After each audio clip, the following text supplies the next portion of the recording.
and they're like trying to be like the first person in like 3 generations to not die of a heart attack. For me to get to 50 dips took me like 3 years of working out consistently. That's crazy. What I forgot to do is I didn't put an end date to it. When you click, and things happen for a reason. And a lot of people think, well, I swiped my card and I paid a trainer, therefore I'm entitled to results. And unfortunately, it doesn't work that way. I want to lose weight. You could take the 6 hours and go to the gym, or like take your kid for a walk. Like, to me, dieting is like getting ready for a bodybuilding show. You're eating super low calories. You're really never cheating. Everything's strict. You're not even using like sauces or oils. That to me is dieting. I was so determined to lose the weight. I was bringing food to places.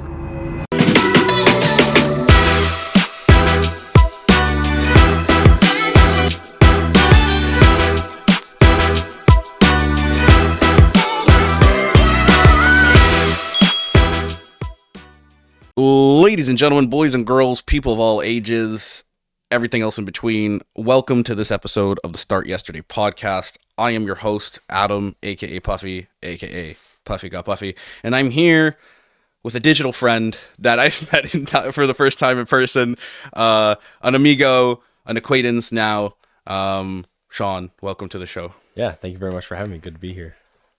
So, how's life? Yeah, it's good, man. We just had a kid not too long ago. My new wife and I got married like a little over a year ago now. We had our son Michael 7 months ago. So yeah, things are going good. That's crazy, man. I couldn't fathom that. I like dogs. Yeah. Less responsibility. Yeah, it's definitely like another layer of responsibility for sure, but it's fun. It's really good. I love it. I guess if you wrote down the pros and the cons, there's definitely more pros than cons with having a kid, right? They don't even compare. Yeah. Yeah, it's good. He's like super cute. That's the benefit. Yeah. I wish like when I had a puppy, I had a basset hound, and they're like the cutest puppies. They just have like super long ears. Yeah. I wish I could get like 20 of them, but then they grow up and then they get older. Right? I know, that's how I feel about kids. Yeah. I'm just kidding. No, we want like, I would say 2 or 3. Yeah, that's solid. Yeah. And then like they grow up together and like gang up and beat people up. No. Yeah. But do you want kids? That's a very deep question. If I were to have, it would probably just be one. I mean, I get the dynamic of like, yeah, you want to have a sibling and whatnot, but like, I think just from an economical standpoint, more than anything else, one is sufficient, because I wouldn't want to have like 2 and then like them not have like a good quality of life. My battle is like the responsibility, and like I am adherently selfish, but like that's just with business and stuff. So like, am I willing to sacrifice all of that? Like, I don't know. If I want to go on a vacation now, I can't because I have a kid, you know? If I have a dog, I can just put the dog in like a... Well, you can go on vacation. We just went on like a month-long vacation. With the kid? Yeah. Oh. And he's 7 months. Well, then that's a bit different. But I guess maybe when they're like 6 or 7 or 8, then it's like harder. But I don't know. It's also, before the kid, I need to find a partner. Yeah. That's a whole other story. That's a important part of it. It's a very difficult dilemma that I've been facing for like a quarter century at this point. Yeah. I don't know. I know what I want. I did some exercises and like some self-reflections to figure that out. Yeah. But it's very challenging because what I want isn't necessarily that attainable like through most of these apps. Yeah, why do you say that? I feel like a lot of them, they want like, a lot of the females, like they're just looking for like, I guess, instant gratification or like attention, and that's fine. And then the ones that actually like are interested in like potential, like it's called a dating app, but like most of these women that I find and that I talk to, like they don't actually have intention or want to go on a date, or they lose interest like immediately. So I'll get their number, or they'll message me, or vice versa, and then nothing ends up panning out. So it's tough on dating apps, right? Because like from the woman's perspective, you have like literally hundreds, 50 to 100 dudes messaging you, so it's like you have so much to choose from, and I get you it. almost get bored, right? But like I think in person is like always the best. I mean, like I don't necessarily blame them. Like it's taken me a long time to realize it's not necessarily me. Like if I was in the same position, like, and the roles were reversed, or I was Channing Tatum, and like, you know, I probably would be overwhelmed and not know necessarily what to do. Yeah. And I probably just would talk to one guy out of 100, right? Or 2. But I don't know. It's a dilemma. In person, it's like, I tried actually last week. I went to a bar for literally the first time, and I just, it's not necessarily my scene. It was like, yeah, it's hard at a bar. I don't like drinking on top of that. And like super loud in there too, so it's like hard to like talk properly. And then like, I don't know, they're dressed kind of promiscuous, and it's like, I'm not saying people need to like wear a hijab, right? But like, like I look at that and I'm like, if that was my daughter, like I would be like kind of upset with some of the way people dress, and it's like, and then the way they dance. I'm not, again, like I'm not a Mormon, but like I don't Hmm. know, but I don't know what the solution is genuinely. Like, like I'm kind of a hermit. Most of my business online or in person, and like Hmm. the biggest thing I miss about like working at a gym is the social interaction, or the ability to meet more people. Hmm. I don't really have that. Like, I don't go anywhere. This is What gym honestly, do you go to? which gym do I go to? I have one in my house. Oh, okay. So what I've done, like that's where I train most of my clients that are in person.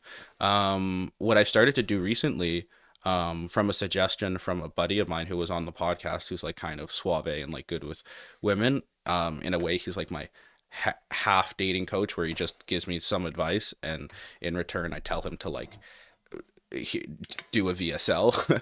uh, I started to try to force myself into more social settings. So like there's a gym near me called Body Vision. Hmm. Oh, those are really solid, by the What way. is They're like it? caffeine gum. Oh, okay, cool. It's like the same stuff that it's like neuro gum. It's the same stuff that like Joe Okay, Rogan cool. has. Nice. I'm gonna do that. But what's it called? I started going to. I got a membership at Body Vision. It's a solid gym near Is me. it a mint or what is it? It's kind of a mint gum thing. Yeah. Do I chew it? I have no idea. I don't like mint. Okay, we'll see. I think you chew it. I wouldn't swallow it. There's no way you It's swallow like a it. mint. Yeah. I think you just like pop it. It's like a Zin. It's like a Zin. There's like B12. Synergy. Yeah. It's a cheaper version of Neurogum. I was gonna buy Neurogum, Uh-huh. but they wanted like $60 for like 12 pieces, and I was like, no, that's pretty stupid. I heard nicotine's pretty good. Nicotine, for like what? Paying attention or? Yeah, just like focus, Oh, energy. definitely. Yeah. That and coffee is like the Yeah, entrepreneurial did you see the stack. Hermosi hack? No. Okay, so the Hermosi hack for entrepreneurs watching this, like to pay attention, you get a closet. That's part one, because he's notorious for filming in a closet. Basically, you don't need a closet, but you get a closet or a dark room, and you trap yourself in that. And then you get soundproof earbuds, and then you get soundproof headphones on top of the earbuds, and then you have a Zin or like chewing tobacco or nicotine, and then also caffeine. And then that's like, and then on top of Locked that, which I in. don't think he'll admit, but a lot of top G's, like they'll do like Ritalin as well, Really? or they'll do Adderall.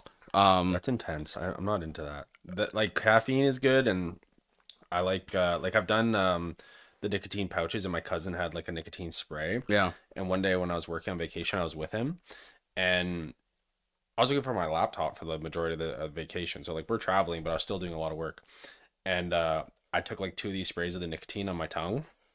It tastes like shit. But you did that, and then you would drink like a coffee, and I remember just like hammering out like weeks worth of content, just like just typing so fast and being locked in. So it definitely does work. And I've been seeing a lot of things too that like nicotine gets a bad rap from like a health perspective, but that's when it's smoked with, you know, tobacco. And then I've also heard that like straight tobacco isn't actually as bad as you would Oh, I'm think. sure. It's like the other things that Yeah. come along with it. Not that I'm a smoker anyways, Yeah. but I've been reading about it and I found it interesting. But I think like I would say probably the healthiest quote unquote way to do it is probably like the Zyn pouches because they're literally just nicotine. There's nothing else in it. Well, yeah. I mean, I know. Well, for me, all I could do all of that and then still have difficulties paying attention because I have ADHD. Mm. But for people that don't have ADHD, like there's such like, bro, it's such a bad excuse for people. Like, just read a book or something. Like like my attention span allows me to read a book for like 5 minutes. I'm literally talking to you and I can't sit still. It's very annoying. Yeah, I'm very much like Right, but Adderall's really solid, and but it's a form of meth. It's like that's why it's really addicting as well. And so, but a lot of the top entrepreneurs will take it, but they just won't admit it. They'll get a prescription. But I forgot to ask. So to start each podcast, I normally ask like, people if they have a sob story. Okay, we're back. All right, yeah. Sorry, I was like chewing the hell out of that gum. I didn't want them to have to listen to that. No ASMR. This is not an ASMR pod. No. There was one guy I had on. Shout out to Ali. Like he brought me a brookie, like because he does like protein desserts. Okay. And we did a live review. That's the only ASMR that'll be on this. Nice, But I wasn't like chewing in the mic. Like, Okay, cool. I forget what your question was. my question was like, what's your sob story? I don't necessarily have like a sob story per se. I got into working out when I was like 15 to 16 years old. Was like a very skinny kid growing up, like 120, 130 pounds, like just like skin and bones, basically. Didn't really play sports, wasn't athletic. So I got into lifting weights in weight training class in my high school. And I found through exercise and getting stronger that I was naturally becoming, you know, more confident, more popular, had more strong beliefs about exercise. And what was cool is like I went to Pickering High, and what they had on the wall was like all these different strength achievements. So they would have like 225 bench, 250 bench. And those things for me at the time, being 130 pounds, just were kind of out of sight. Yeah. So they had body weight things. They had like 15 pull-ups, 20 pull-ups, 30 dips, 40 dips, 50 dips. And I was chasing the 30 dip goal, and then I hit that.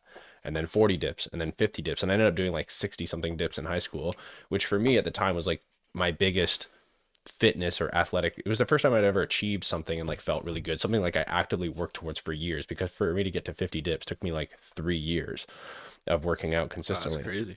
So it was the first thing I actually like tried at and was successful at. And like people would like talk to me in the weight training class and be like, "Oh, like you're the guy who can do like so many dips." And like it was cool because it Yeah. like made you feel proud, right? So yeah, that was like what made me fall in love with working out, so to speak. And then I would just became like a gym rat. But there was never like this like, oh my God, like revenge arc Uh, story of, but I just always loved working out. I loved the feeling that working out gave me. I loved, the people I met through working out, the connections I made, and I loved it for that reason. I remember people would be like, "Oh, you're the guy that could eat 100 nuggets." That's why I laughed when you said that. Like, that's one of my like ultra. That's like one of my like Claims to claims to fame. fame was yeah. Not one of my proudest moments, but like yeah, I could pound like 100 nuggets in like 8 minutes pretty easily. Damn. Yeah, but crazy like they were expensive. I mean, it's more now, but I remember back in the day, like 20 nuggets was like $10, so that's like $50. That's intense. Man, I would have been better off just having a steak, right? That's like, What that 100 nuggets would probably be around 8,000 calories easily. how much is 100 nuggets in 8 minutes? If we're doing it like, oh, okay, I'll look up. It's 12 and a half nuggets a minute. 12, 12 Yeah, that seems about right because I would just like I would one bite it, not like no, or like Yeah. I would just pop it in like for sushi. Yeah, I would say about the same. Like for sushi, I average like I could do like 60 pieces in about 10 minutes. Do you remember, do you know Chris Jones on YouTube? No, He's like one of the OG fitness guys. He was like boys with like Matt Ogas and stuff. He's like Chris Jones, but there's a football player, Chris Jones. so there's probably like a million Chris Joneses, honestly, but on YouTube, he's a guy from the southern states, and he's hilarious. And he was one of the first, and like I would say he was like the first really popular YouTube guy for fitness. And his whole thing was like you have to eat 60. It was like a 60 piece minimum for sushi. He's like he would have sushi once a week, and there was a 60-piece minimum rule. So we would always try to follow that. It was like if you ate less than 60 pieces, like you basically wasn't worth going. Well, I mean, technically, the way I look at it is like most all-you-can-eat sushi places now are like So shit 30 now. bucks. They are pretty bad. There are some good ones. If you're in Burlington, which I know is really far from you, but the next time anybody's watching this that's like going to go to Pure Muscle or is near Burlington, one of the best, like actually no, the best sushi place, and I've had like 50 at this point. It's called 8 Sushi.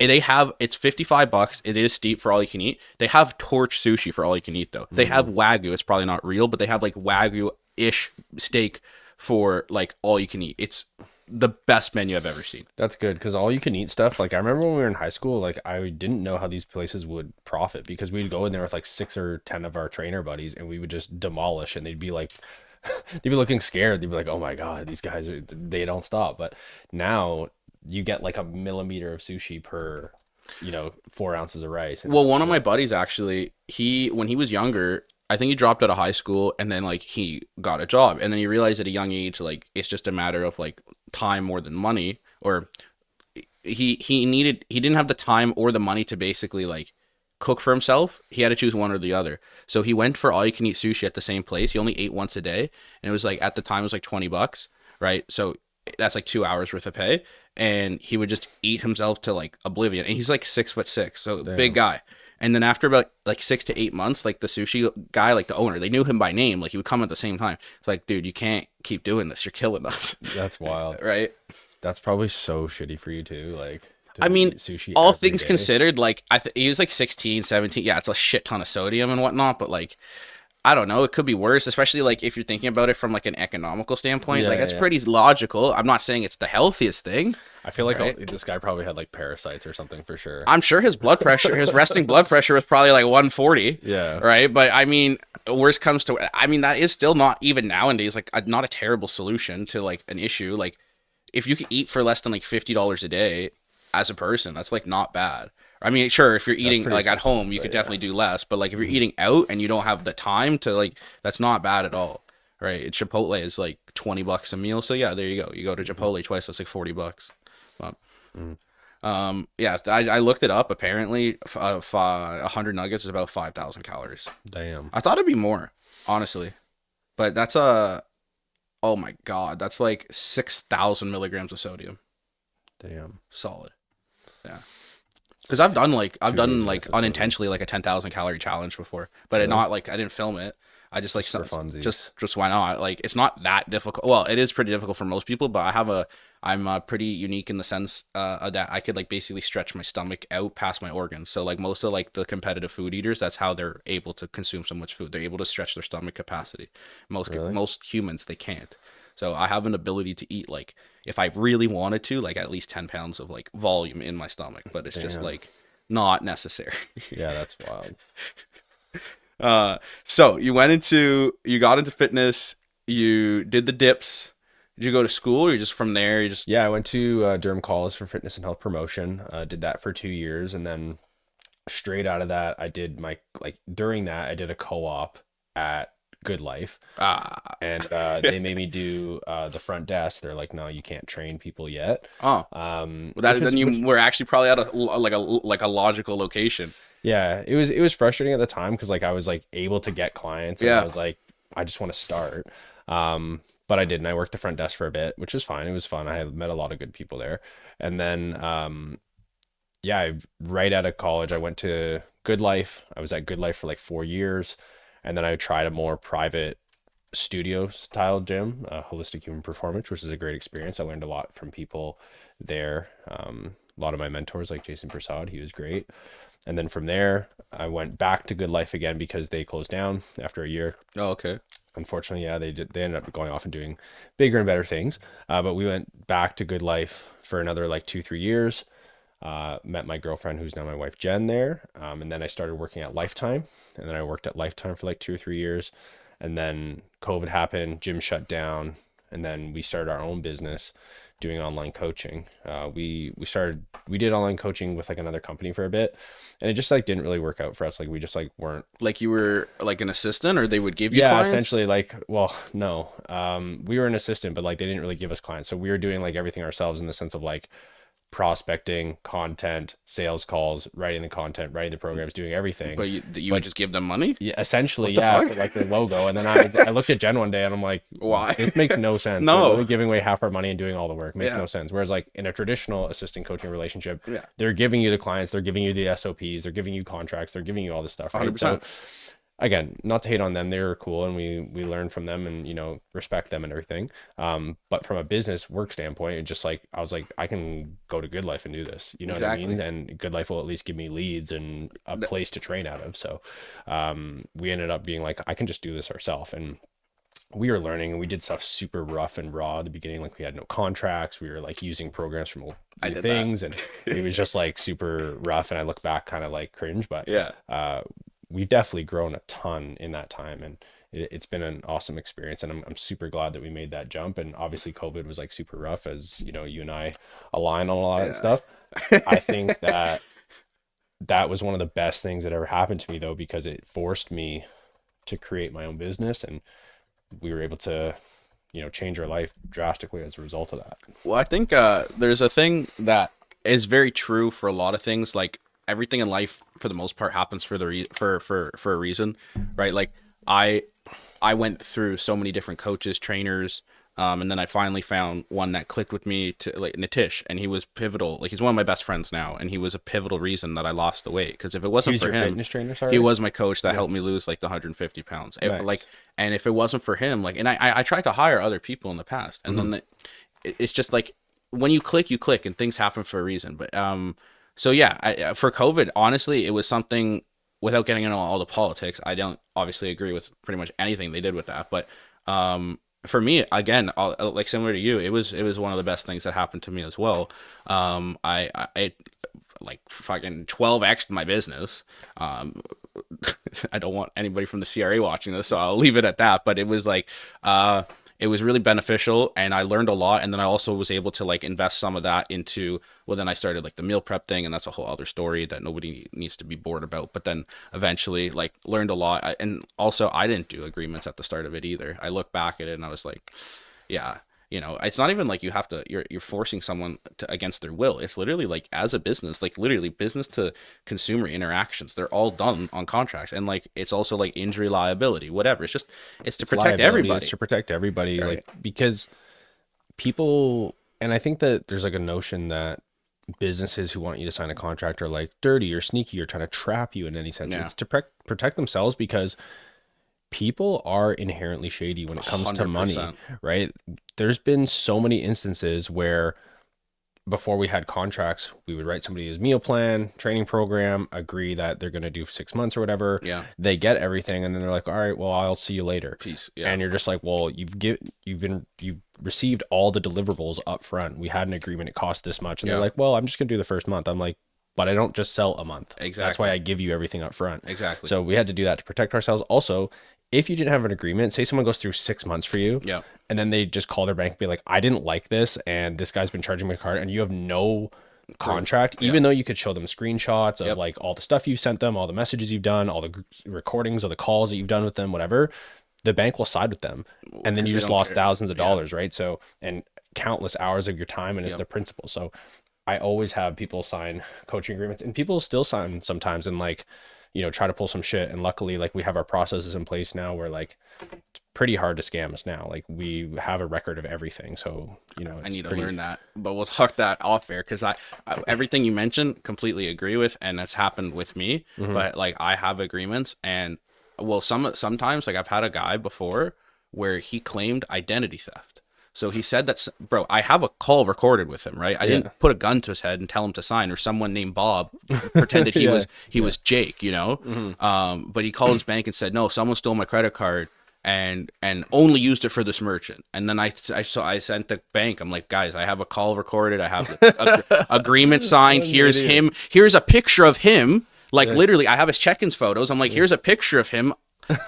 Nobody and they're like, you know what, we don't give a shit, we believe our client. You still lost? I lost. How the fuck I did you lost, lose? dude. I don't know. I don't know. insane. And there's been a couple, like, thankfully, out of like, I don't know how many people I've worked with and how many transactions have gone like succeeded or whatever. I think I've only had like 7 disputes, 4 of which are from the same person. And that completely fucked my Stripe account for like 6 months. Yeah, because like once you lose one, they basically just like tend to side with the other person. They don't care. So you have to, as the business owner, take it so seriously. Like, we had this girl, again, I did everything above board. I gave her all the programs. I did everything I said we would do, plus more. She wanted like so many different adjustments to her program and her meal plan and all this stuff, like to make it to her exact specifications. Jumped on extra calls with her, did all this stuff. And after she'd been with us for like 4 months, she was just like, yeah, like, this guy scammed me. And then again, I take that stuff super serious. So I'm with Wave, and I really like Wave as a payment processor. Interesting. So they have like a 7-step process. So it's like, you have to send the coaching agreement, you have to send their information, you have to show proof that you've delivered what you said you would deliver. And Never heard of they have them. like a really tight process where like you have to really go above and beyond. And then you have to do what's called, I forget what it's called, but you basically just have to write up a letter that details it's called the sequence of events letter. So you just write out exactly what happened in chronological order from the time that they started throughout the entire process they work with you to the time they disputed. And a lot of people, they just don't put the effort into that. They'll just be like, oh, this person signed up, and then they tried to scam me. I literally wrote like a 3-page essay of like why they got what they said they were going to get, and then some. And we've had 5 chargebacks and we've lost none. So Wow. and Okay. like that's not common. I always hear people Yeah, losing. I think I'm 1 for 7. Again, 4 out of the 7 were from the same guy. And you know what's messed up about that? So it's on me as the business owner, because basically I had him on a subscription. Where it was a 6-month, or I think it was a 12-month agreement. I just set it up, right? What I forgot to do is I didn't put an end date to it. So basically, to make a long story short, he got charged 2 months, and it was such a like small amount. It was, I think it was like 200 USD. So Hmm. it wasn't like, oh my god, someone just paid me in full 6 grand or something like that, right? So instead of him texting me, which he has my number, instead of him emailing me, instead of him communicating with me at all, which I would have willingly given him the refund, by the way, because obviously I didn't do it vindictively or Yeah, like to be yeah. evil. He just disputed it with his bank. Right, right. Yeah, It that's just tough. blows my mind. Like I also feel like some people don't realize, like, if you have no understanding of like running a business or operating a business, how damaging that shit could be. And it's the same thing with like a Google review, right? I mean, granted, everybody's entitled to their opinion, but it's like if you have a negative experience, unless you've literally purchased something from the business and you've tried the service, you don't have a right to leave a negative review on that business just because you don't like the person. You know what I Mm, mean? no, I agree. Like, Because it's sometimes, like, mind-boggling. sometimes, like, I'll post something on social Yeah. media, and like people will try to like review, and like you can actually like dispute it Yeah, to it's Google. It's hard. hard, but like you can, and The it's best, worth it. well, it's definitely worth it. The best time, the only success that I've had, there was a recent instance where basically I had a client or an ex-client where he had every right to leave me a negative review. I didn't care that he left me a negative review. What happened, and I don't know why or who, when I talked to him like behind the scenes, like he had friends that were giving him basically shit for basically like we had an agreement, services were rendered, we came to an agreement to end the agreement basically, which was fair for all parties involved. Was I happy? No. Was he happy? No. But that's what's called like Hmm. settling, right? Hmm. That's just Hmm. move on. And so we did that, and then he told his friends, and then his friends were pissed off that he actually did that. And so his friends started leaving me negative Google reviews that had nothing to do with my business. And I told the guy, I was like, look, dude, this is why I didn't want you to leave a Google review. This is what, like, Yeah, because yeah, it's a yeah. domino effect. So to make a long story short with that, he basically took his review down, and then like I had to put a story post, I had a post on my story to ask people to report the review, Mm, because they took his review and basically like made it piled 10 on. times worse. Yeah, They yeah. copied and pasted it, but then he was like, his review was like, oh well, I don't like the service, and like I had to pay X amount to cancel the agreement. And so his friend took that and literally said, the amount was like, I think $500, whatever. His friend took the review, and then he was like, yeah, I had to cancel the agreement, and it was $5,000. Yeah, they just Why would I lied fucking basically. Yeah. like, it was crazy. Yeah, that's, I guess.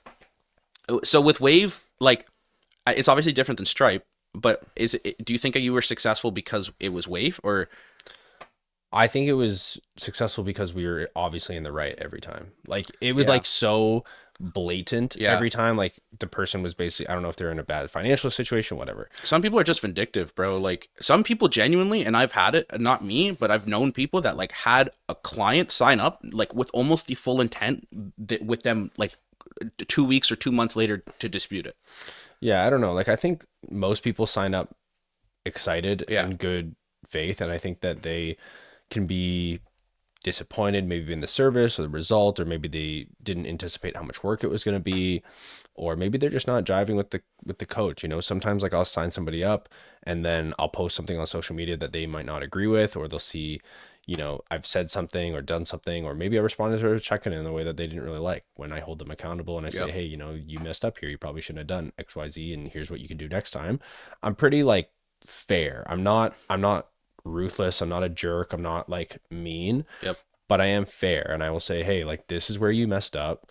This is what we should be doing next time. Can we, you know, can we commit to doing that? And Yeah. that's what accountability from a coach is. 100%. Some people don't like that. Yeah. Some people want to be told every action that they make is fine, and that we're all just here to do better. And I signed up, and the fact Yeah. that Yeah. I ate one good meal this week outweighs the fact that I ate three McDonald's Yeah. meals, and you should be proud of me just for that. And that's not my style, I because you'll agree. just be in the same position. And I rather tell you the truth today and maybe hurt your feelings versus 6 months from now you are in the same spot and you don't get the result, because then you paid money. I feel bad that you didn't get the result in my program, and you're not changing. And a lot of people think, well, I swiped my card and I paid a trainer, therefore I'm entitled to results. And Yeah. unfortunately, it doesn't work that way. So people will do that, and then they're like, well, I didn't get the result, so I'm going to charge back. And I'm like, well, here's 20 examples of me telling you what you're doing is not going to get you the result. So if you choose to go against that, that's your fault, unfortunately. Amen. I think we're very similar, like wavelengths or brain brainwaves. Like I've asked a couple of recent clients to leave me a Google review, and they're all basically the same thing. They're like, yeah, he's blunt. He's kind of a hard ass and he's blunt, but like if you listen to what he's gonna tell you, it'll work. Yeah. Right? Because it's like I don't find a purpose to like cookie cutter or just like I'm not gonna just like, oh, that's okay. Here's a cookie. You know, Yeah, it like just sugarcoating it's not helpful. no. I mean, some people do need that, and I'm not saying I'm not. There's nothing wrong with it, but it's just it's never gonna be my style, and it's just like it's also like fake. It's not true to who I am, or it's probably not true to who you are, right? I have had to learn over time though that there's different strokes for different Yeah, folks. yeah, And I think it's important that you can identify what kind of person somebody is. Somebody is the guy or the girl who needs, an arm around the shoulder, lots of positive encouragement. And then some people who have had more hard upbringings, who have been, very strictly disciplined by their parents. If I'm like, hey, like just do better next week, they're gonna be like, I'm not listening. yeah, Whereas I'm be like, you need to take this seriously. Like you're fucking around. You're not doing a good job. You said you were gonna do this. You're doing this. I've told you this 3 times. Why are you not listening? Like they're like, and then they all of a sudden start doing it. So you have to like, I think as a good coach, pick up on these things of like what kind of person they are. And I think if you do a good job in the discovery process of like their intake forms, their onboarding session, their weekly check-ins, talking to them, you can quickly get an idea and a pulse on what type of person is who they are. And like within like a month of like how serious somebody is or how much they want to push or what their big aspirations are. Some people are genuinely fine to lose 10 pounds and they're like pumped. yeah. Whereas like some people want to be the fittest chick in the gym and look amazing. And there's nothing wrong with either. I obviously like to work with the people who have bigger goals and bigger aspirations because that's how I'm wired. Yeah. But I do understand that that's not everybody. And I think that that's where I went wrong in the past is like I was trying to get everybody to be like the fittest all-star client who's the most jacked person there is. And sometimes they don't want that. And if you want the goal more than the client does, there's always going to be misalignment. No, that's true. What part of me, what I really like doing, is I get every client to kind of write like their future perfect. So like recently, what I've done like the last 6 months that has really helped with like motivation for clients, but also even like retention, which would be like a part of the onboarding is once they do the onboarding form, we get them set up within the first 2 weeks. I get them to do like a vision board and like Nice. setting unquestionable standards and then also like a future perfect. So they talk about their past, present, and future. And then it kind of helps me, but also helps them paint like, the perfect picture of what I they like want, that. right? I'll send it to you if you Yeah, want. please. But basically, yeah, it's just because my business coach actually like a year ago, he got me to do it. And now in terms of like everything on like the future perfect, is that meant to happen per se? No, like I put down that I'm gonna run for PPC or win the PPC and win and take over Canada. Do I think that's gonna happen? Probably not. I think I also put down like I'm gonna sell my company to like Peloton for like $250 million. Do I think I'm gonna ask it to happen? Probably not. But like everything else before that is pretty doable. Like I put down by 2030 I'd have 1,000 transformations and like Yeah, that's X amount with revenue. Nice. And I think that's not It's very doable. impossible. You just have right? to do the math, right? Like how many Exactly. clients do I need to sell? How many Right. conversations do I need to have? How many consultations do I need to book? So I Do the think that's math. super helpful. But yeah, I was not probably, I still probably am a little guilty of that, but I think it's also different niches. Like a lot, like I'm not necessarily trying to get every person to have a transformation like mine. Cause like I went from the complete polar opposites to where like I was playing video games 16 hours a day to I literally don't own a PlayStation anymore. I sold it to my friend and exercising is my favorite thing. So it can't get more black and white, but I kind of want them to push for greater, but it is different niches. Like I know you've helped clients lose 100 pounds before. Well, almost every client that I work with, they want to lose 50, 80, 100 plus pounds. And like, I don't know, for them, I feel like sometimes I want a bigger goal than what they want. So it's kind of hard for me to reel that in because like I'm talking to someone who's 300 pounds and they're like, yeah, I want to get to 260. I was like, that's it. Right. I think too, a lot of people don't realize how much weight they actually need to lose. And this goes for all Yeah. weights. For example, like if a woman is approximately 5'6" and she weighs between 160, 180, they might say, I want to lose 10 to 15 pounds. When Yeah. in reality, they probably have to lose closer to 30, 40, 50 pounds. And they don't realize that because people don't realize like how much weight we actually carry around our bodies. And in order to be truly lean, you have to weigh quite a lot less than you might think. And I think that that number can be a bit intimidating for people at times. For example, when I walk around and I'm just, average gym goer, look fit, but I'm not shredded by any means. I'm like 180 pounds at 6 foot. Wow. Whereas when I'm like shredded to the bone, full on six pack, like veins popping out Yeah. everywhere, I'm 150. Holy fuck. Right. So people might think, oh That's my gosh, you're crazy. 150. Like that's so light. Yeah. That's victim weight, as they say. But that's when I'm like shredded to the bone, Yeah. you know? So like for a woman who's like, 6, 7 inches shorter than me, for her to be lean and like, because most, what do women want? They want a flat stomach, defined legs, defined arms, shoulders. You're probably going to be in that range of like 120, 130, maybe even less. Yeah. So again, it's all relative for how much muscle they have and how tall they are and that kind of thing, but you often need to lose way more weight than you think, I would say. Well, I was gonna say your cut. I think it was last year is a prime example because I remember reading your post, and I was shocked because in the before image, maybe it was this last year or the year before, Mm-hmm. but one of your side by sides, you were like 190, you weren't out of shape by any means, but then you had the caption and you were literally saying like, yeah, I lost 15 pounds or 20 pounds to get to where you were like super shredded. I was like, holy fuck. Right? It's a very good example because you weren't out of shape beforehand. Most people would be like, oh, you're in like really good Yeah, I'd shape. like to look like Right? that kind of thing. And Yeah. then you went and just took it up like another level. It was pretty surreal. But now you're making me question myself if I'm fat. I'm not fat, but I don't know. I'm like, the way I look at it with that is like I know your dedication because you documented it a lot and like you're very regimented with like routine and diet. And it's not like I'm Thanks. not, but you were probably like 98, 99% on. I'm typically like 90% on. Mm-hmm. And just because like social events or whatever, and I don't know, it's like I kind of practice what I preach with most of my clients, where it's just like a healthy lifestyle or balance. I'm not saying you don't, Mm-hmm. but in order for me to get like pretty solid results, like I can't cheat, you know? Yeah, me too. I'm a big advocate for not cheating on your diet in general. And I think that, going out to eat and stuff like that is something that should be earned I or agree. something that you should do less frequently. For Yeah, example, instead of it doing like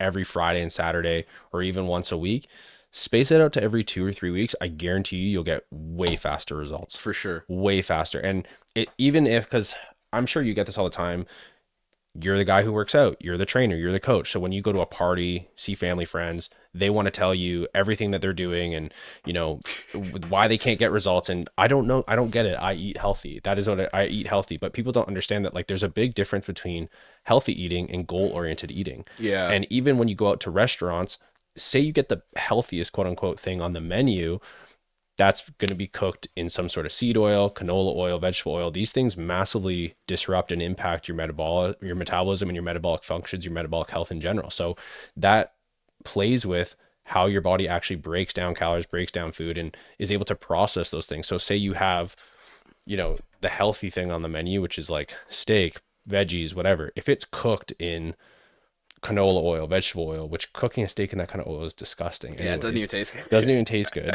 And you're going to pay 3 times as much. Yeah, And it's always better in your head than what it actually ends up being when you're there. It's just not worth it. Like I'd rather go to like JW Foods here in Scarborough and get a $12 steak that tastes phenomenal. yeah, That's way better than what you get at like Ruth's Chris even. 100%. And like you cook it in ghee or beef tallow or butter Yep. and it tastes phenomenal and it's way cheaper and it's way healthier and it makes you feel good. Yeah, no, that's valid. I think there is a fine balance. I mean, fundamentally, like people just, it's hard to be on a, I wouldn't even say diet. It's hard to be on a meal plan like strict like all the time. But I don't know. There's a there's a fine line. You're not wrong. I can't argue. Like if you want proper results, you got to take it seriously. But it's like I've always pondered like doing a bodybuilding show, but it's like, am I willing to basically bring like a chicken breast to a friend's house? No, right? It's just there's certain sacrifices that I'm not willing to make for the greater good, to quote Optimus Prime. Yeah. Right? When I go to like but when I go to like families' houses, like I guess it depends. Like I'm so numb to the questioning and like the what's the word? Like the not the pestering, but like there was a time where obviously I lost the shit ton of weight. So then it's just I was like the center of attention. Everybody wanted to talk about me, Mm. and like I hated that. I also found like a lot of my family weren't necessarily supportive of my goals in order to get to the weight. So it's like if I were to like, I was so determined to lose the weight, I was bringing food to places, right? Because I just like nothing's gonna stop me. I brought food to restaurants and argued with the staff. Oh, I'm allergic. I'm vegan. I'm gonna eat my yogurt. Fuck off. Hmm. But they're like, that's a story for another day. That I remember I went to a friend's birthday and they were gonna kick me out of the restaurant. And I was like, no, I'm here. I'm paying admission. I'll buy a drink, whatever. Yeah. But like, I'm eating my Greek yogurt. Leave me Yeah. alone. Yeah. But yeah, when I went to like families' houses and they weren't open necessarily. They're like, oh, you're not eating my food. That's so disrespectful. I was like, I want to lose weight. Yeah, communication is super important, right? When you're at a family situation, especially family things, they're very cultural and Yeah. they might not understand your desire to even want to lose weight. They Yeah. think, well, if the more you eat, the healthier you are. Therefore, if you're choosing to eat less, there's something wrong, or you don't need to be skinny. That those are kind of things that they say. And I think if you can communicate, I always tell my clients like a 3-step process. If you can communicate very clearly what your goal is, why you want it, and how they can support you, that's important. So like you have to be very clear what the goal is. So just saying I want to lose weight doesn't hit as hard as I'm trying to lose 20 pounds because I want to feel better in my clothes and I'm tired of feeling so bad about myself and so negative, and I hate the way I feel in my clothes. It's really impacting my confidence. It's impacting my relationship with Barry, and I just like don't like, being in this body. I feel like shit all the time. So I'm trying to lose 20 pounds. And, if you could help me in that by supporting the things that I eat and not encouraging me to drink when I'm around your house, that'd be super appreciated, because then I would feel that you support me and we're on the same team. If you say that to somebody you love and they Yeah. don't support you, like, Cut them out. it's not even that, like, that's not going to happen. If you say that, I've said that to my family members Yeah. and they're always on board versus, oh, like I'm just on my diet. Then it's like, why? Don't you already look good? Why are you trying to do that? And I'm very much the person where happens all the time. My family is like, oh, like, do you want to go to XYZ bar? And I'm like, not really, because I'm going to have to eat poorly. If you guys want to come over to my house and we can eat here, that's cool. Otherwise, I'm going to come not eat and drink water. And like, I would appreciate if you guys don't make comments about me not eating. I'm going to eat dinner before I come. Just let me not drink. Don't make jokes about me not drinking, because it doesn't help me. Cool. And then my family knows now. Like, I'll just show it with my wife, my son. We'll come. We won't eat. We'll drink, or we'll eat before we get there. Yeah. We'll still come and hang out. You can still have a good time. Yeah. But you're just not necessarily partaking in the parts that's not conducive to your goal. No, that's really valid, actually. I guess it's like the saying where you're the greatest, you're the sum of the people you're the sum of the 5 people you hang out with the most, right? And it's like you need to have like a proper social circle, because yeah, there's times where like I wouldn't say I have a binge eating disorder. I would just say like when I'm out and I smoke, or especially when I smoke, like I get really fucking hungry. So then I just tell my friends, I'm like, hey, can you like kind of like get me to not eat as much, right? And it's like it's not as bad as like I wouldn't say go as far as like I binge eat, but like I don't have the greatest self control, especially when I'm drinking or I'm smoking, right? And so if I ask them, they'll do it. But I remember like when I was going to family members and I would tell them some pretty similar to what you were at, I would feel very judged still. And I would like see or hear murmurs like, oh, this fucking guy's eating a chicken breast out of a Ziploc bag, And it's like, yeah, fuck that. I'm just not going to come. You know what I mean? Like, it's tough. And like, not everybody understands. And it takes like a lot of repetition. Like, I remember this, how you have like those like core memories, right? Things so I remember, because this is always how I've been. And one day I just like snapped because I was eating at home and I was meal prepping all the time. And this is when I was actively trying to gain weight. I was skinny. I'm trying to eat like 4,000 calories a day as like an 18-year-old kid. Shit. Like, I'm trying to eat, right? That's crazy. So I was always eating, trying to gain weight. Yeah. And my dad, I love my dad. I have a great dad. He's really cool. But he was, every single time I was eating, literally every single time, he would come and be like, you're eating again? It used to piss me off, dude. It used to piss me off. And that honestly happened for years where I would just like suffer in silence, thinking like, I can't say anything. Like, he doesn't get it. Yeah. And one day I was like, yes, Dad, I am eating. I'm trying to gain muscle because this shit is important to me. And that means I have to eat 6 times a day. Stop asking me every fucking day. And he was just like, and he literally never said it again. So sometimes you just have to like check people a little bit, even though he's my dad and I was like 18. But like, he was like, I was like, it really pisses me off when you say that, because it makes me feel like I can't eat and like I should be hiding what I'm doing. And like, what I'm doing is for my benefit. Like I'm trying to like be healthy and like look good and have muscles and be strong. Like you should be like pumped. Yeah. And like I guess he never checked it like that. To him, he's just like, why Why are you one eating all meal the time? twice a day, and I go to Tim Hortons and get my bagel and my coffee, and like that's normal, right? Because like our generation, our parents is Yeah. like in terms of health and understanding this stuff is leagues apart. Yeah. What they think is healthy is not, right? They think you're eating so much you're gonna get fat. They or think whatever, eggs right? are gonna fuck your cholesterol. Yeah, right. So again, I want to, preface this by I love my dad. He's a great dad. He's super supportive, but that was just something that when I was growing up that he didn't understand, and I so you have to say things sometimes to your family members, even if you don't, they're not going to appreciate it in the moment. I think if you repetitively say it enough, like people understand. Now people understand like we're not going to pressure Sean to drink because he doesn't want to. And if he wants to drink, he will drink and will be fun. But if he's not, like don't make comments and jokes about it because it's not gonna No, it's fly. not cool. Well, I mean, I love the saying like treat others the way you wish to be treated yourself, right? But I find, and looking back at like some of the family members or certain social settings of where I didn't feel comfortable or where they would kind of murmur about me eating chicken breast out of a Ziploc bag, I think it's some of their own insecurities. Yeah. Right? Because like there was one. She's probably not gonna listen to this. I had an aunt and like she lost weight recently, so I'm sure if the same situation happened, she wouldn't give a shit. But back then, she was kind of fat.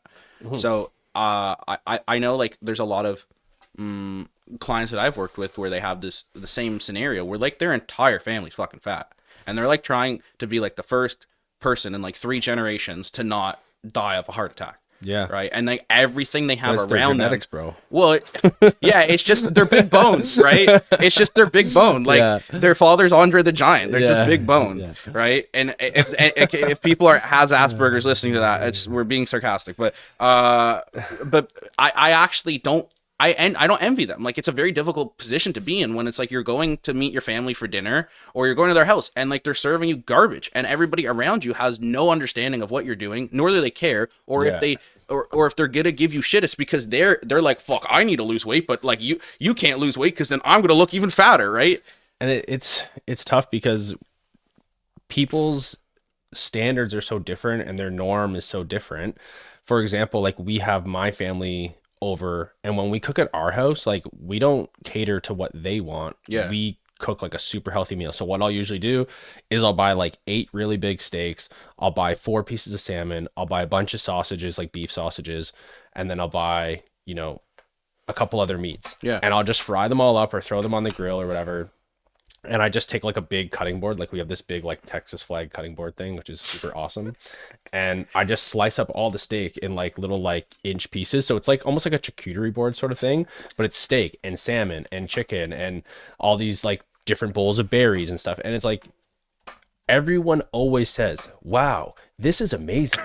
Like this is so good. I'm like, I eat like this every day. It's cheaper. Like it's cheaper. You feel better. It's healthier. Like what's the quote where it's like, as a society, we call that dieting now, but like it's so abnormal that when you're actually eating healthy, it's now considered a diet, right? It's crazy. Like to me, dieting is like getting ready for a bodybuilding show. You're eating super low calories. You're really never cheating. Everything's strict. You're not even using like sauces or oils. That to me is dieting. And that is very strict goal-oriented eating that serves a certain purpose.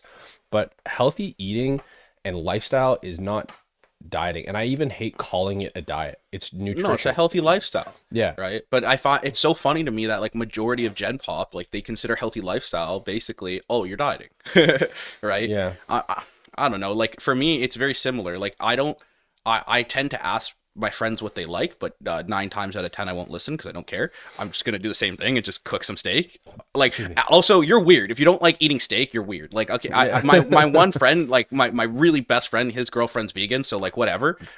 She's not a weird vegan, so she's not like trying to get me to convert. Because if she was, like I'd never see her. But like other than that, like if I'm cooking, everybody knows there's meat on the grill. Like there's no question, and you're just gonna eat it, and everybody likes my meat. And you're a good cook. I'm a great chef. I had an argument with my friend the other day. It's like, oh, bro, I can grill so much better than you. I'm like, no, the fuck you can't. I could butcher a cow, right?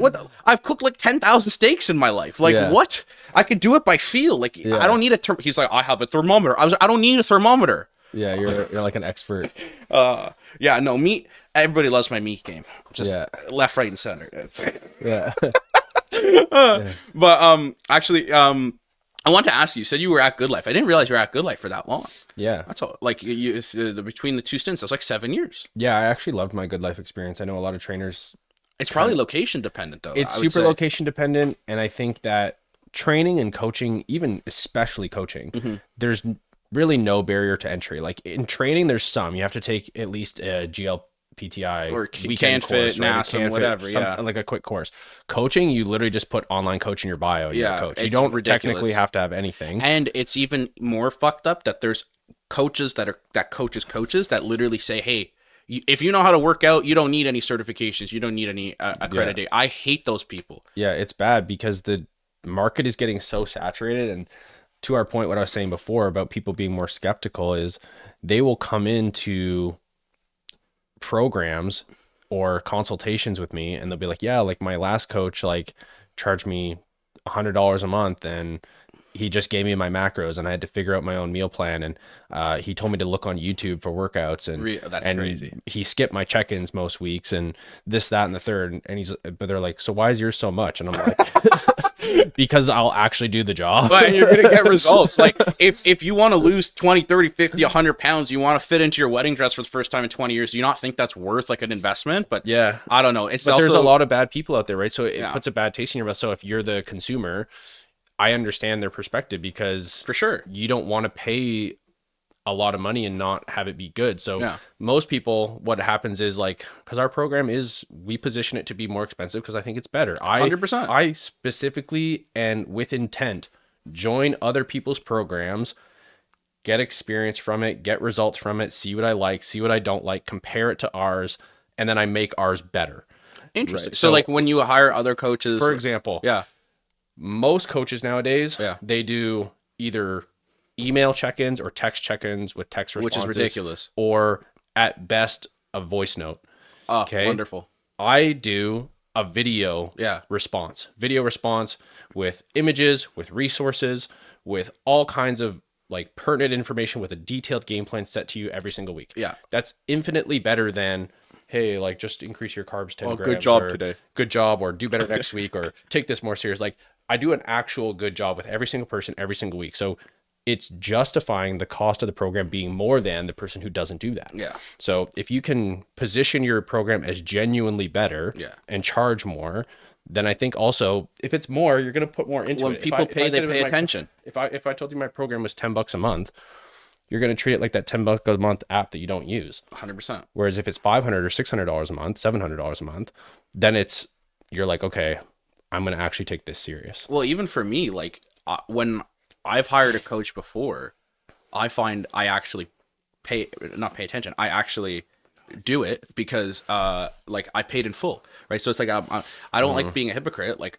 it's like ripping off the Band-Aid. And then once you do that, when you pay attention. It's like when people order meal prep, right? I find one of the biggest benefits to tell clients to order meal prep is because chances are, from a psychology standpoint, you're paying for the food. It's in your fridge. You're going to eat it, right? Versus like ordering out or like saying you don't have time. You literally have the food in the fridge to just do it. Meal Right? prep, if you have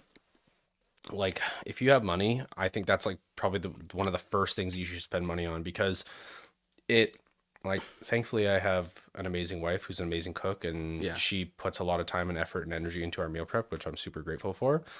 But if we didn't have that, and if we get to a point where we're too busy, the first thing I'll invest in is somebody to cook all my meals for me. 100%. We were in the process of hiring a chef, where she would basically come in for $1,000 a month and cook all your meals. Oh, that's That's cheap, dirt bro. cheap, dude. Because Think that's about- cheaper than if you and Jen were to like get So that doesn't include the price of food. Oh, So okay. That's, like, What? that's for the service of coming in and doing 2 meal Still preps a not week. crazy. It's not crazy, right? Considering, like, think about all the time that you have to meal prep, you have to wash dishes, you have to get the Tupperwares clean. They do all that. Well, it's funny you mentioned that because when I had the meal prep company, I remember I had a graphic, and it's very similar to what you were saying. Basically, if you make more than like 65 grand a year, your hourly rate, if you're working like 30 hours a week, is typically, let's even just say Like $20 an hour, $25 whatever it yeah. is, right? It's worth more than minimum wage, right? And so if you consider the fact, if you go to the grocery store, you have to drive there, drive back, unpack the groceries, put it away, clean everything, cook everything, clean everything again. We're talking at least like 5-6 hours in a week. It's like right? the lowest ROI activity possible. Yeah, so if you take the 6 hours and you times it by your own hourly rate, like not Yeah, yeah. minimum wage, whatever, $30 is typically like the average for most people if they're making 65K plus a year. I'm bad at math, but 6 times 30 is like 180. It just makes more sense to hire a company for like $250 a week.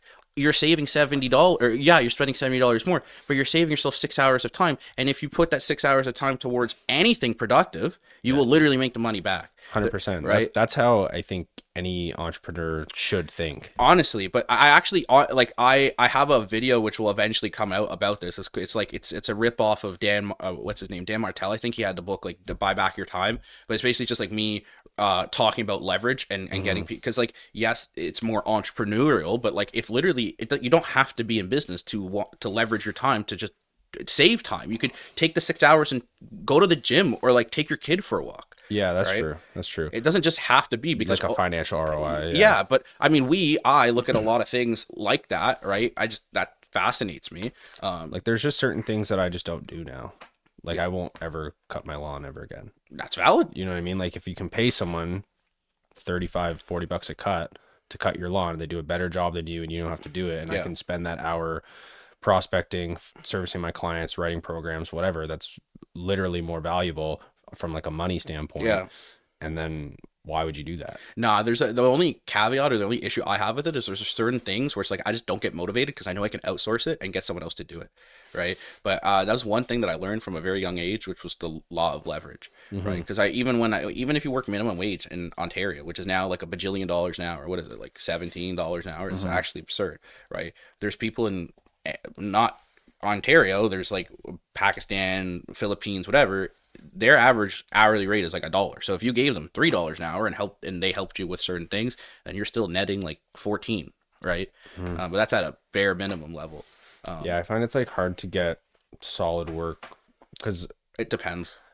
yeah, I've tried a few different like setters Oh, from that's like no, the they're not good. Yeah, Philippines yeah, and other places like that, and they work like super hard and they communicate well, but there's just always that language barrier yeah, and yeah. like also like I don't know. Settings and a whole nother conversation. Setting's a whole other It was conversation, a but disaster for me every time I tried it.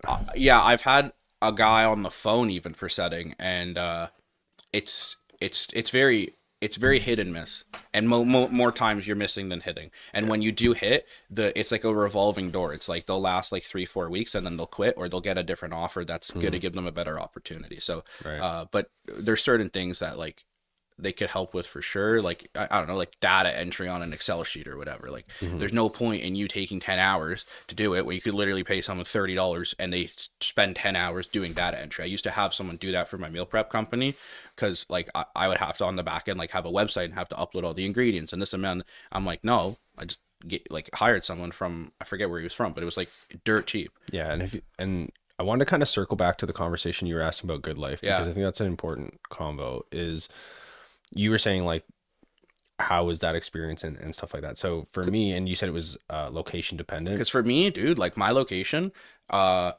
they hired people that had like no experience. Like when I started there, they hired another person. She didn't have CPR. She didn't have training. She barely know how to work out herself. I saw her exercise. She did not know what to do. Not, I think it had to do the fact that like she spoke a certain language and she was a certain race. But also in terms of like training, they didn't train us for sales at all. Like they would tell us, oh, look at the person's watch. If they wear a Rolex, you have to sign, like super sketchy shit. And then they would like just, I was 370 at one point in my life. I was more depressed working at Good Life than I was when I was 370 Yeah, because what'd of you how do? much. You did training there? Yeah. So it was just how much pressure they put on me, bro. Like, I had no experience selling. Like I worked at F45 and I worked at 9 Round and I worked at LA Fitness. None of those I had to do any like selling.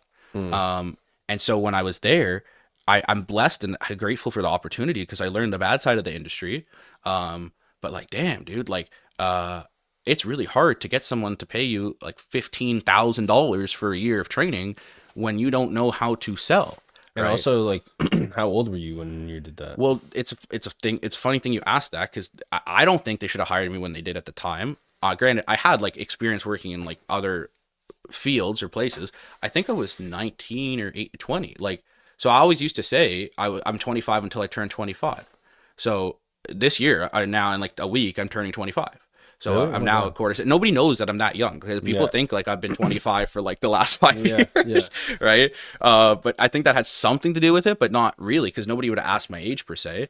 Well, Um, when I worked at Good Life for the first time, I was 20. mm, And imagine you're like, skinny 20-year-old kid, literally just got a job at Good Life, and you're asking some like dad, be like, yeah, like that's gonna be 15 grand. They actually laugh at you. You're like, 100%. they don't even like They don't take it they seriously. don't take it serious, right? So you have to get help with that. But I loved the Good Life experience I had, especially when I was at like I love both for a variety of reasons. But in terms of my own personal growth, Hmm. I was at the Ajax Rossland location, and there was a lot of great trainers there. Like still to this day, they have an amazing culture of great trainers. And why I think that was is because they really strongly encourage people to invest. So Mm, they were constantly saying invest in different courses so that you can be better at your job, yep. get more clients, charge more per hour. But it just instilled a value of investing yourself into me. And it was really cool because we had a sense of competition at the gym where like if you weren't getting certifications, like you're dust. Like you are not even a serious trainer. We literally look down on you because you're not investing, you don't care about knowledge, you don't care about helping people. You're just here to like collect a paycheck, so to speak. So that was like drilled into me that if you're not leveling up, you're just going to fall off. And I think that that really helped me from a training perspective because I got so many training certifications. Obviously, the more you learn, the more you earn. But from a business standpoint too, like that really is like I never had doubts about signing up with like business mentors because I was like, well, it worked for fitness. Why would it not work for this? And I think people really need to adapt that because people are so scared to invest. People purchase, people buy, people spend, people waste $4,000 on Taylor Swift tickets, shoes, bags, weekend trips to Mexico, Eating out. eating out. Like I I really question a lot of people's financial decisions, right? Whereas like people will quickly spend, but they won't invest. Yeah. They're scared to spend $5,000, $10,000 with a coach or a trainer, but they'll spend $3,000 on a week-long trip to Mexico, which is like, yeah, you have some memories, but it's 3 days. Yeah. And it's not that great. It's not that life. It's not going to change your life in the way that like losing 50 pounds, getting your confidence back, having a healthy lifestyle, that's going to change your life for real. So that's like a true investment, whereas people will spend like it's nothing. So knowing the difference between spending and investing, I think is super important. Oh, that's amen. Yeah, I think the biggest thing with me, like when I talk to a lot of potential clients, is they don't realize how much money they're wasting. Like especially when it comes to eating out, right? I mean, you order Uber Eats every time, like once a day. That's $25 a day, easy, right? And then like even if you do it 5 times a week, that's like 150 a week. Yeah. That's 600 a month, and then you're gonna tell me that you can't afford $300 for coaching or $500 for coaching. It doesn't. I've said this I to don't my get it. friends because, they'll be making good money and they'll be like, cost of living is crazy. And I don't know how much longer I can take this. And I'm like, yes, cost of living is a lot. And I'm not trying to like downplay anybody's struggles, but I know this person very well. So I'm like, let me see your bank statements. And he's like, what do you mean? I'm like, literally go into your RBC app, open up your bank statements, and we're going to go through it and we're going to sort it. We're going to copy it into ChatGPT. We're going to sort it from biggest to smallest.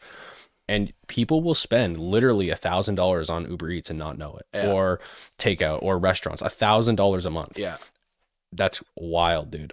Especially if you're struggling for money, like yeah, that's rich people stuff. Like if you're rich, get all your money outsourced, do Uber Eats. yeah, But if you're struggling financially, that should just not even like that app shouldn't even be on your phone. yeah. You should be cooking most of your meals or at least going to the place. Don't ever Uber Eats because it's like a 30-40% upcharge. Plus your food's gonna taste like shit because it's That's been in valid. somebody's car for like an hour. Um, but yeah, Uber Eats is like I hate Uber Eats with a passion. I only like it when I'm an Uber One member, so they give me promo codes, Yeah. and then I'll combine their promo codes, so they'll be like 40% off, and I could do buy one get one free. So there was one time I ordered So like you get it for what it should cost. no, bro, Essentially. I muck it. Like Yeah. I remember I called my buddy. I was like, dude, I got this promo code. You're coming over. We got 12 KFC chicken sandwiches for like Brother. okay, all right, all right. I could have been. It could have been a healthier option, right? All right, but it was like for 12 sandwiches, it was like $30. Yeah.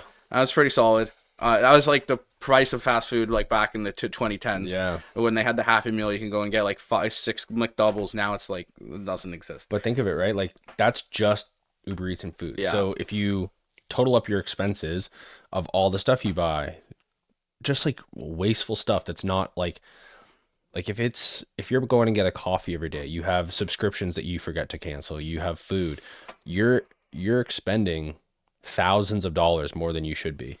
So take that money, put it into investment. It doesn't need to be with me with coaching. People are like, "Oh, you're so biased. You want me to sign up for your coaching?" I'm like, "I literally don't care if you yeah, do or not. I want you to improve your life." So whether it be a business course or because so many people don't realize like how much they could just quickly increase their earning potential. Say for example, you're making anywhere from like $15 to $30 an hour. It's very easy to go do a weekend course or do a week long course and increase your earning potential up to like $45, $50 an hour, doing something very basic, yeah. like being like a lash tech, for example, you know what I mean? Or Even like a and security guard. something like that. You take Yeah. a course that instead of being, you know, the security guard at the mall, you do a course where you're like security of like an important building. No. Your increased potential has gone so much from taking one $300 to $500 course. Do that. You can do that with anything. If you can increase your ability to do that at a higher level and produce more value, or do it at a higher level to where it like brings people more status or saves them time or allows them to make money easier, spending that money, $500 to $1,000 on a weekend course. But people don't value that. They're like, well, I need to go to school. I need to spend 60 grand a year to get a piece of paper that will get you a job that you could literally just do yourself if you started a business. Yeah. I find that a very valid point. I have a bunch of buddies that went to Schulich, which is like a top business school, and like they tell me themselves, and I knew this, like they don't learn anything, they don't take anything away from it. The only thing they learned is like how to do Excel functions, right? Yeah, And it's it's like so they're dumb, spending dude. so well. Most of them, it's not their money, but like it's still such a waste of money, and I don't know, it actually saddens me, but like that's It frustrates me for sure it. because they basically just like program people to be peons and like another cog in the system and be underpaid for work that is super tedious, super long, and you have to be like somewhat educated to do it. And they don't teach you like actual money making functions. Like I went to Pickering High like 2 weeks ago. It was a great You did experience. like a talk there, right? Yeah, I did Yeah, a that's talk really to two cool. different sets of classes, and it was really fun. And I think that they really enjoyed my presentation. And the thing is, I think the reason why they liked it is because I taught them actual functional ways to actually make money. And they would ask me questions, and the questions, like I've been in business 4 years. These people were asking me questions like, you know, what is your blah blah blah balance sheet projection of like all this stuff. I'm like, dude, I literally like don't even think about that Yeah. stuff.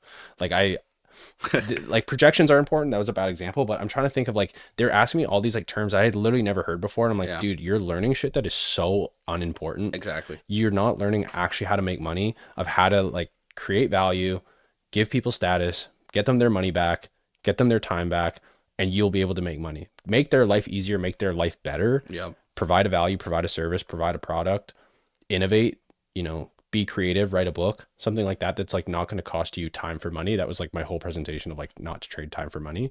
Um, but they were like looking at me like, how does he not know like what this means? And I was like, I don't know. Like it's not important. Nah, there's a lot of things that aren't that important. I mean, it's just the most.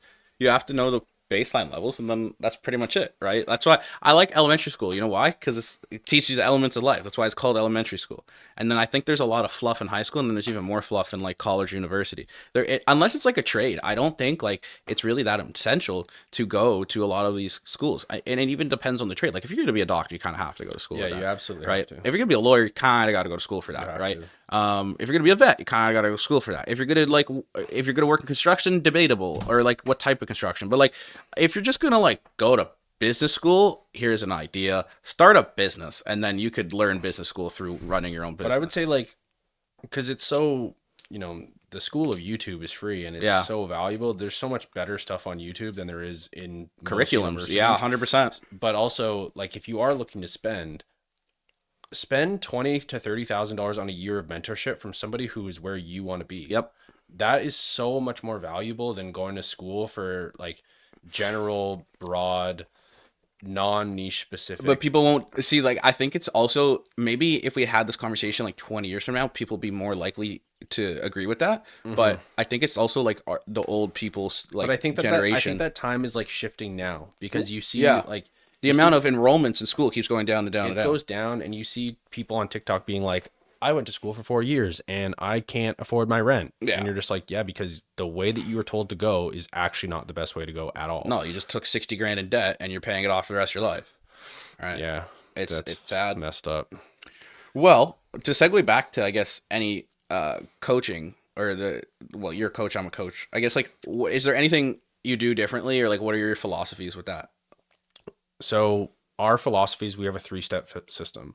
So we think that periodization and having different phases is the best way to go. Oh yeah. Most people, in my opinion, are undernourished, they're underslept, they're underrecovered, they're undermuscled, and we try to position ourselves as a body transformation company. However, we believe at the root of that is having good, sound health functions.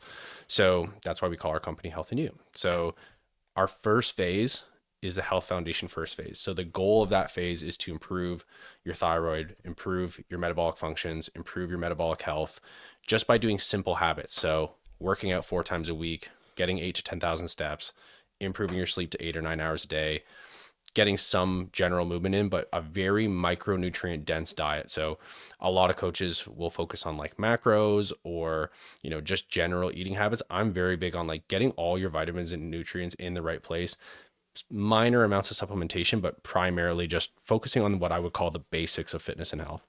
That is going to set you up for subsequent phases being more successful. So mistakes I've done in the past, and I'm sure other coaches that you've experienced have done, say for example, Sally wants to lose weight. Sally's 160 pounds. You might go, okay, Sally, here's a 1400 or a 1600 calorie meal plan. That will work to a certain point, but Sally's most likely going to be tired. She's going to be hungry, which leads she's going to binge more. She's not going to feel the best. She'll lose weight to a certain point, and then to keep losing weight, she's going to have to perpetually increase her cardio, increase her steps, and decrease her calories, which is not fun or a really sustainable, great way to live. Yeah. So we avoid that by doing the health foundation first phase so that they can be eating a lot more food, doing it what I call on easy mode. So when you go into our living lean phase, which is our second phase, you're dropping body fat, what I would say effortlessly, dropping calories very slowly, titrating calories down, titrating your movement up, very small incremental decreases in food, only when necessary, so that you can lose weight on the most amount of food possible. Because if you can lose weight on 2100 calories versus 1400 calories, that's a much Yeah. more fun place to be. And that can be quite intimidating for women. And we coach just women because they've been given meal plans that are 12, 14, 1600 Yeah. calories. And the thought of them eating 2200 calories, they're like, well, I'm going to get fat. I'm going Yeah. to go backwards. Doesn't work that way. So we take them through their living lean phase. This is where the goal is to shred body fat, get lean, feel healthy, look good, see changes in their clothes, see changes in their sizing. This is where a lot of people, what I call, get into no man's land, where they get to their end of their diet and then they don't know where to go from there. So they either just stay on that meal plan where they're kind of just like not progressing, but they're stuck and they feel kind of weak. They feel skinny. They feel tired. They're under muscled, so they don't really look particularly great and they don't feel particularly great. Their performance sucks in the gym. So what we do from here is what we call our lift like a lady phase. So which is basically just like a reverse diet into muscle building or maintenance. So again, we titrate the calories back up. We bring the movement down to more like a baseline level.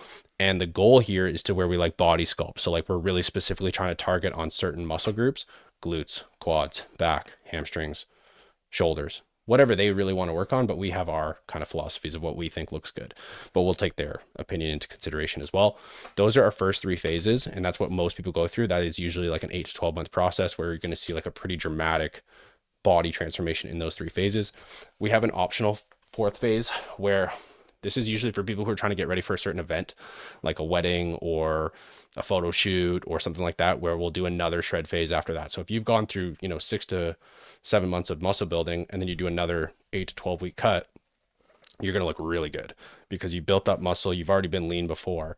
So your metabolism's in a great place and you're going to look really good. So that's kind of like how we do that. Usually with our best clients, it's about a 12 to 18 month process. Some of our clients have been with us for like 3 years though, because they just want to keep reaching higher and higher levels. You've probably seen it. You have a client who's like, yeah, I just want to lose 10, 15 pounds.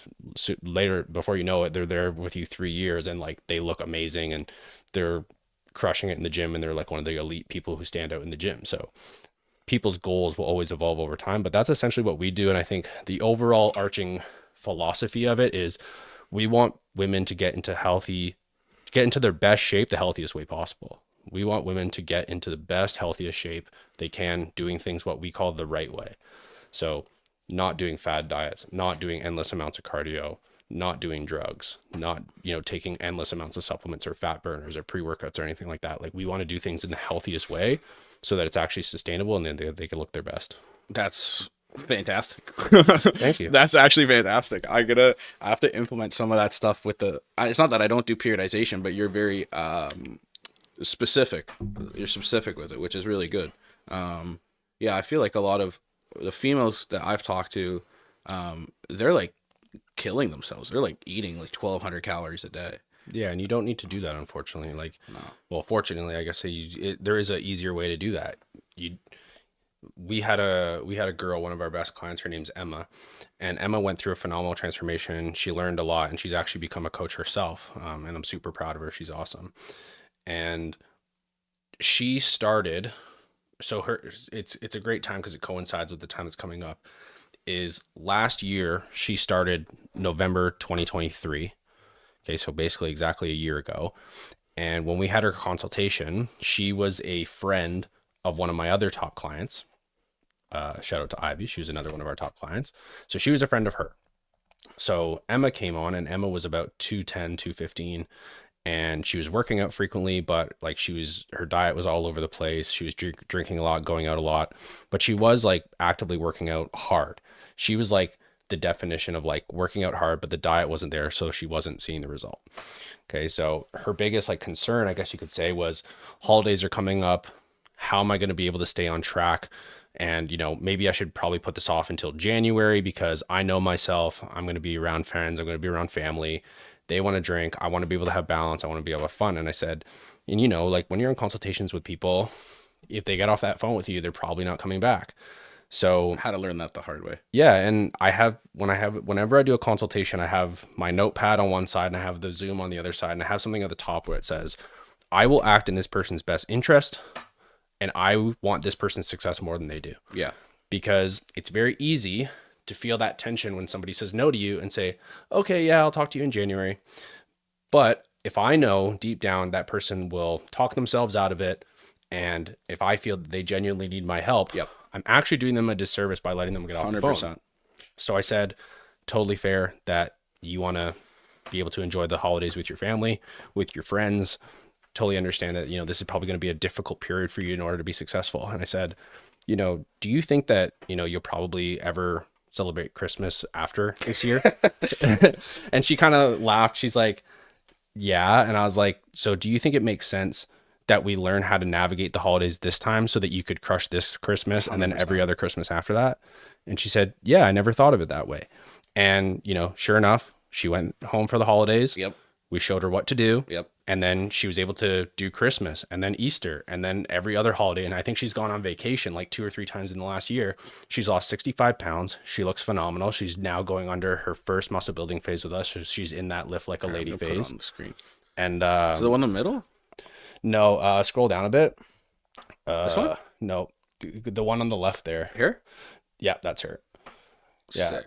Yeah, so she looks really good. She's eating about 3,000 calories right now. So holy crap. She started on like 2,100 and she literally didn't even really have to decrease because her metabolism was just increasing the whole time. That's crazy. So yeah, I think actually we started on 2,400. The lowest we went was like 21, but we now have her eating 3,000. She just started her bulk phase and her body's responding super well to it. So we're probably going to increase that up going on in the few next weeks. But if you click out of there and scroll down, I don't know if your audience can like see this, but yeah, well, they can, if they're on YouTube, they can. Look at that's her on the left. Oh, okay, yeah. So That's there crazy. she's like 215, and on the right she's like 160. That's crazy, dude. So like that's an insane transformation. And she did that in a year. And her biggest objection was like, I'm gonna wait for the holidays to be done. I wanna, you know, Well, it's be funny able you to have mentioned that balance. because like that's one of the I would say one of the most common objections, especially now. Like we're filming this in November, but it's I feel like the best time to start is actually when you're the most busy, because then that's when you need the most support, Absolutely. right? And I Then mean, it's easy.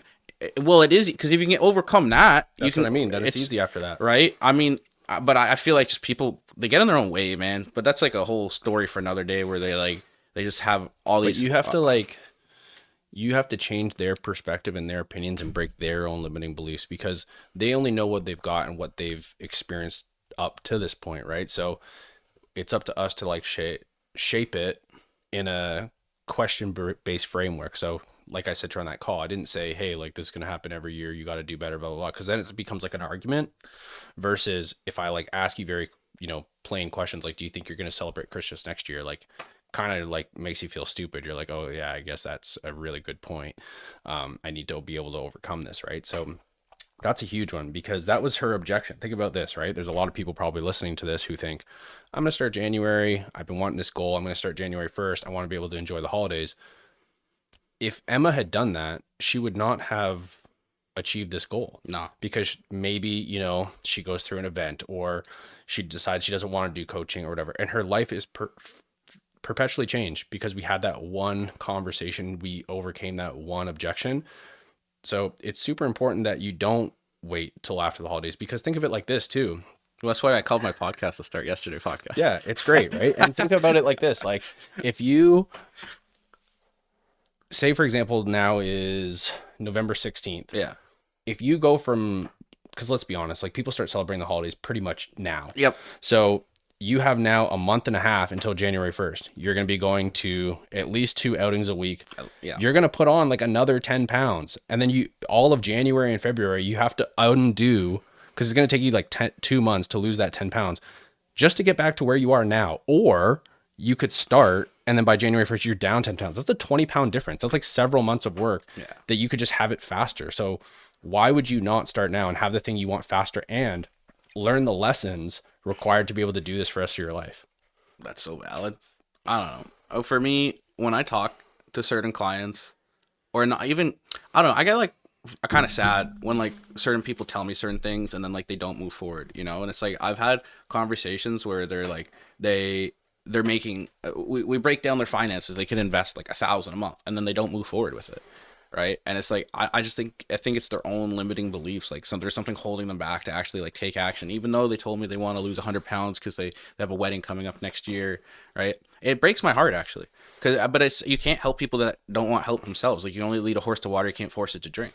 Right. Yeah, I think it's like important to really paint their two different scenarios. Paint where they're at right now, paint where they want to be, and then create that sense of urgency of why they need to act now. Mm-hmm. And I think what I've learned a lot through sales training, which is just good philosophy in life, is anytime somebody says, I can't afford it, now's not the right time, we haven't, as our job as coaches and, effectively salespeople in a way, we haven't done a good enough job in creating that urgency or at least highlighting that pain enough to where it's like they need to act now. Yeah. Right. So it's so hard to do because sometimes people don't want to open up to you on the phone and they're not fully forthright with how they actually feel. And I think that's where we have to get into circular questioning where you're just asking why a bunch of times and asking the same question a million different ways until they finally give you that answer. Breakthrough, yeah. That you're like, okay, so, for example, Susan wants to lose 20 pounds, but she says, oh, well, I don't know. Like, I'd just like to be healthier. And you're like, okay, What cool. does Like, that mean? what does it mean to be healthier? Yeah. Oh, well, I don't know. I just want to have more energy. And you just keep going and keep going and keep going until you realize Susan finally tells you, every day I wake up in the mirror, I look like shit. My kids look at me and, they ask me why I'm overweight. I go to pick up my kid and my back hurts and I just feel like a pathetic father for I felt like this when I've been injured, right? Like I recently hurt my arm and I couldn't pick up my son for a month. And I'm like, this sucks. There's no worse feeling in the world for this, because you're supposed to be like the leader and the strong dad, and you want to be the athlete and all these things, and you go to pick up your son and you're like, I'm literally like doing this kid a disservice because I am not at my best. And some people feel like that for years and years and years, right? So it's super painful. If I was to get that out of somebody, then they're gonna buy, because they've highlighted that they need it, and it's like an immediate. We need to fix this yesterday to show your to show your podcast title. Hey, well, I was surprised the name was actually not taken. I did Yeah, look extensively, and it wasn't. And I just think it's pretty accurate. yeah, I like it.